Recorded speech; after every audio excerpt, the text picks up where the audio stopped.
Paroles, programme de poésie incarnée, lecture scénique, performée en contrepoint à l'exposition rétrospective de Dominique Dijon. Samedi 9 novembre 2024. Nina Ivanvi, performances et poésie extraites de L'amour n'est qu'un mot. Traduit du serbe par Elgiljana Huibné Fuselier et Raymond Fuselier. Édition de l'Harmattan. Fonds de dotation Enseigne des Oudins, 4 rue Martel, 75, Paris 10e. Site, enseignedesoudins.com. Contact, @enseignedesoudins.com. Téléphone, 01 41 71 83 65.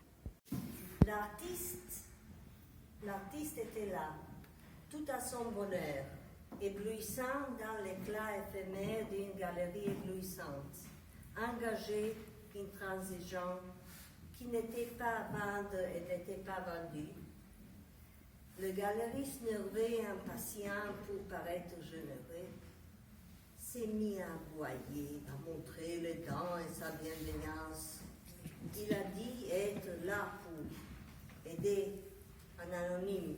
Il a dit être là pour améliorer la situation dans l'art et dans l'État, mais pas afin de se donner du mal avec des malades mentaux. Il avait constaté que tous, ils sont fort instables. L'artiste a compris l'ensemble comme un jeu de pouvoir. Il a déclaré mépriser la dialectique de l'esclave et du maître. Il a dit qu'il souhaitait s'en aller et se foutait de tout ça. Il a dit que tout lui était égal et qu'il pensait aussi, le liste a déclaré qu'il en moquait royalement et qu'il ne souhaitait pas qu'on l'embête. Et il a déclaré qu'il lui pompait l'air, tous ces artistes. Il se sentait comme dans un service de psychiatrie. Il a dit qu'il se moquait de tout, et pourquoi pas. J'ai dit que je ne me serais pas hasardée à écrire ce poème si pour moi quelque chose n'avait pas été d'une clarté de cristal, quelque chose qui serait cristallisé dans un mot ou dans une image, dans une exhibition décryptée de mots. J'ai dit que je n'aurais pas écrit ce poème sans être à 100% sûre de mon image, de sentiment, de cette peine changée en paroles. J'ai dit que je n'aurais même pas écrit si j'ignorais de quoi on parle, de quelque chose qu'on prétend connaître. La sensation venue de ventre était plus puissante que celle qu'on chuchote.